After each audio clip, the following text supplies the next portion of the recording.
In this illustration, it is given a plane mirror is moving with speed 10 meter per second towards an object which is at rest as shown in the figure. Last illustration में हम लोगों ने देखा था कि object move कर रहा था, मिरर रेस्ट में था, लेकिन यहाँ पे ऑब्जेक्ट रेस्ट में है और मिरर मूव कर रहा है। डायग्राम आप फॉलो कर सकते हो। इस डायग्राम में mirror is inclined at angle 60 degree with the horizontal and it is moving with the speed 10 metre per second और ऑब्जेक्ट यहाँ पे रेस्ट में है। We need to find the velocity of the image. हमें velocity of the image मालूम करनी है। तो मैं डायग्राम कॉपी कर लेता हूं। ये मेरे पास डायग्राम कॉपी हो गया। अब इस सिचुएशन को हम लोग एनालाइज करेंगे frame of reference of the mirror से। दैट मीन्स हम लोग मोशन ऑफ द ऑब्जेक्ट और इमेज को एनालाइज करने वाले हैं frame of reference of the mirror. That means with respect to mirror. अब यहाँ पे हम लोग देख सकते हैं कि this mirror is moving in the rightward direction with the speed 10 metre per second. तो अगर मैं यहाँ पे मिरर के फ्रेम से ऑब्जेक्ट को देखूं तो object will move with the velocity 10 metre per second but in the leftward direction, और ये हॉरिजॉन्टल डायरेक्शन में मूव करेगा। तो ऑब्जेक्ट मूव करेगा मिरर के फ्रेम में हॉरिजॉन्टल डायरेक्शन में, लेफ्टवर्ड डायरेक्शन में with velocity 10 metre per second. तो डायग्राम में यहाँ पे ड्रॉ कर लेता हूँ। अब हमारा मिरर हो गया रेस्ट में, ऑब्जेक्ट मूव कर रहा है 10 मीटर पर सेकेंड से ये हॉरिजॉन्टल डायरेक्शन में। अब एक और कॉन्सेप्ट हम लोग इसके बारे में जानते हैं। हम लोगों को मालूम है कि direction of image velocity and object velocity should make equal angle from plane mirror on opposite side of the mirror and speed of the object and image with respect to the mirror should be same. तो direction of the image velocity और object velocity mirror से equal angle बनाने चाहिए, लेकिन opposite side of the mirror. यहाँ पे ये mirror के सामने है, तो मिरर के अपोजिट साइड में यहाँ पे 60 डिग्री एंगल पे होना चाहिए इमेज के मोशन की direction. This angle should be equal to 60 degree. Okay, यहाँ पे एंगल होगा 60 डिग्री। तो अब हमें यहाँ पे ये मालूम हो गया, दो इंपॉर्टेंट इंफॉर्मेशन मालूम हो गई, direction of the motion of the image with respect to the mirror and speed of the image with respect to the mirror. ये क्वांटिटी और ये क्वांटिटी इक्वल होनी चाहिए।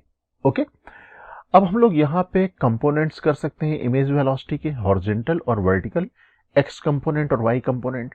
यहां से एक लाइन मैं ड्रॉ करता हूं, ये लाइन।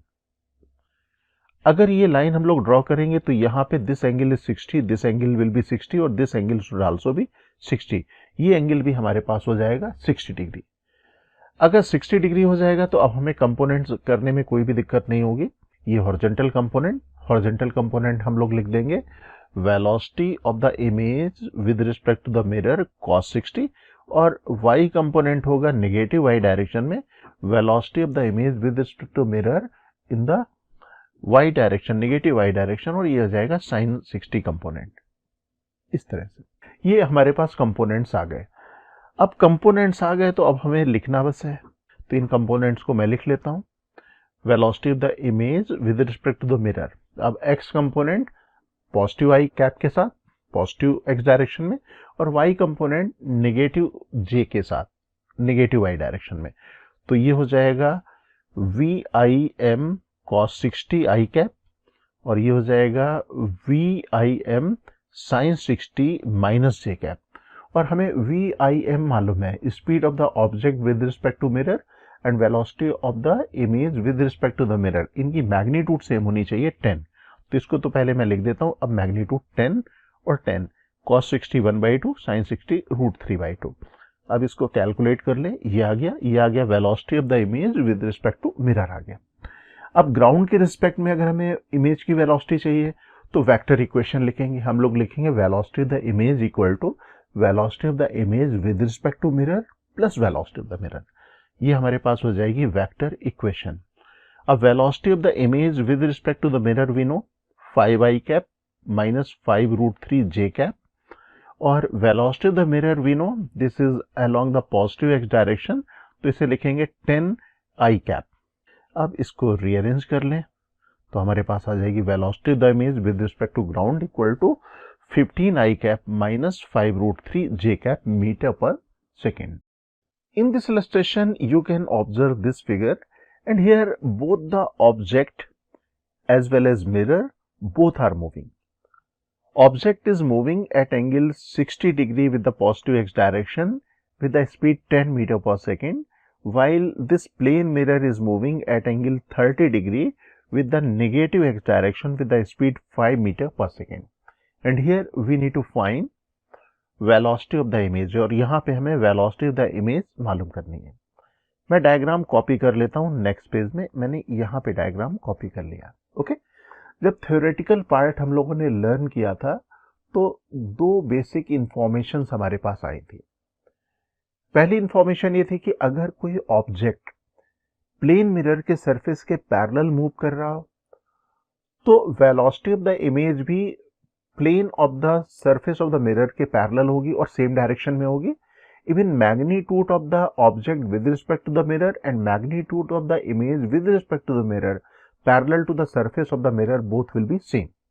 ओके, और अगर perpendicular to the surface of the mirror की बात करें, प्लेन मिरर की बात करें, तो अगर कोई ऑब्जेक्ट मिरर की तरफ जा रहा है perpendicular to the surface of the mirror, तो इमेज भी perpendicular to the surface of the mirror move करेगा, लेकिन अपोजिट डायरेक्शन में।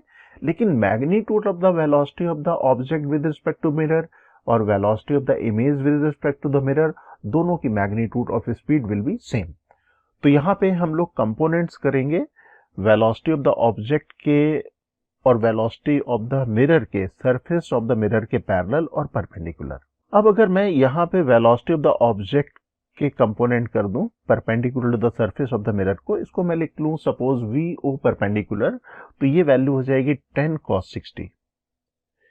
अब मिरर के सरफेस के पैरेलल अगर कंपोनेंट करेंगे तो V O parallel this component will be equal to 10 sin 60। ये कंपोनेंट्स हो गए।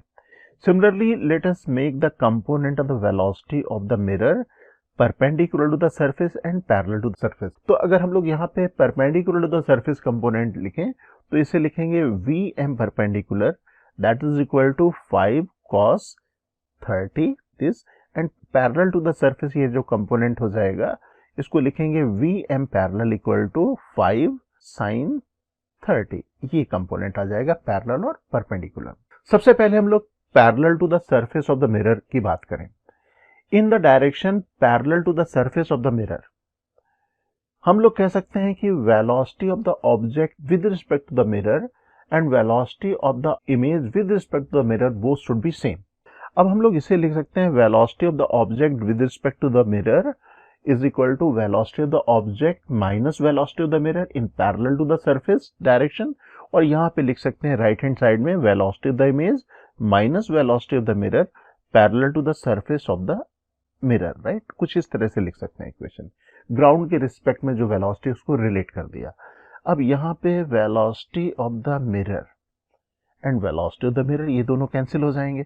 इसका मतलब velocity of the object and velocity of the image parallel to the surface of the mirror will be same. तो हम लोग यहाँ पे जनरलाइज कर सकते हैं कि velocity of the object and velocity of the image parallel to the surface of the mirror is independent of the velocity of the mirror.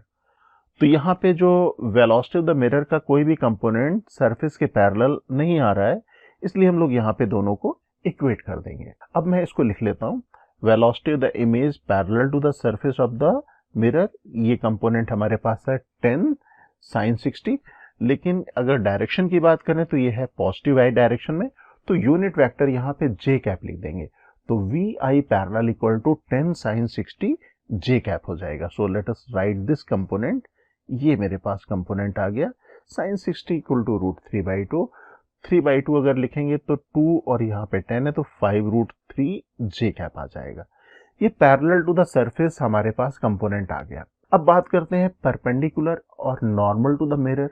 Normal to the mirror की बात अगर कर रहे हैं तो एक्स डायरेक्शन की बात कर रहे हैं, तो in the direction normal to the mirror और अलोंग एक्स डायरेक्शन। अब हम लोग सेम स्टेटमेंट रिपीट कर सकते हैं, लिख सकते हैं velocity of the image with respect to the mirror in the direction perpendicular to the surface of the mirror should be equal to minus of the velocity of the object with respect to the mirror perpendicular to the surface of the mirror। क्योंकि अगर आप किसी plane mirror की तरफ अगर move करते हो surface के परपेंडिकुलर, तो इमेज भी आपकी तरफ मूव करता है, that is towards the mirror. तो एक दूसरे के डायरेक्शन के अपोजिट वेलोसिटी होती है, लेकिन मैग्नीट्यूड सेम होती है, इसलिए हम लोग इसको इस तरह से लिख सकते हैं। Now we can write this expression velocity of the image with respect to mirror equal to velocity of the image minus velocity of the mirror, और यहाँ पे velocity of the object with respect to the mirror को हम लोग लिख सकते हैं velocity of the object minus velocity of the mirror, लेकिन हम लोग डायरेक्शन मेंटेन करेंगे perpendicular to the surface of the mirror, कुछ इस तरह से। अब इस एक्सप्रेशन को हम लोग रीअरेंज कर लें। We need to find the velocity of the image, तो वेलोसिटी ऑफ द इमेज के लिए मैं इसको ले जाऊंगा यहाँ पे राइट हैंड साइड में, तो ये हो जाएगा 2 multiplied by velocity of the mirror, और ये हो जाएगा velocity of the object negative sign के साथ। तो इसको इस तरह से रीअरेंज कर लो। अब velocity of the mirror perpendicular to the surface of the mirror हम लोगों को मालूम है, दिस इज 5 cos 30, लेकिन यह नेगेटिव एक्स डायरेक्शन में, तो यूनिट वेक्टर यहाँ पे लगेगा माइनस आई कैप। तो यहाँ पे ये जो वी एम परपेंडिकुलर लिखना होगा, तो लिखेंगे 5 cos 30 विद नेगेटिव साइन, और वेलोसिटी ऑफ द ऑब्जेक्ट है पॉजिटिव डायरेक्शन में perpendicular to the surface 10 cos 60, लेकिन यहाँ पे जो यूनिट वेक्टर लगेगा आई कैप लगेगा। इसको हम लोग ऐसे लिख सकते हैं। अब इसे रीअरेंज कर लें, सॉल्व कर लें। cos 60 √3/2 cos 60 1/2 हम लोग यहाँ पे सब्स्टिट्यूट कर सकते हैं, तो सॉल्व करने के बाद ये रिलेशन आएगा। तो ये हमारे पास आ गया velocity of the image in the direction perpendicular to the surface of the mirror. अब अगर हमें नेट वेलोसिटी चाहिए, तो इमेज की velocity parallel to the surface of the mirror and perpendicular to the surface of the mirror, दोनों का हम लोग वेक्टर समेशन कर देंगे, तो ये रिलेशन आ जाएगा। अब parallel to the surface of the mirror image velocity ये हमने कैलकुलेट की थी, and perpendicular to the surface of the mirror ये हम लोगों ने कैलकुलेट की, तो दोनों रख देंगे, तो हमारे पास सॉल्व करने के बाद ये रिलेशन आएगा। This is the velocity of the image with respect to ground.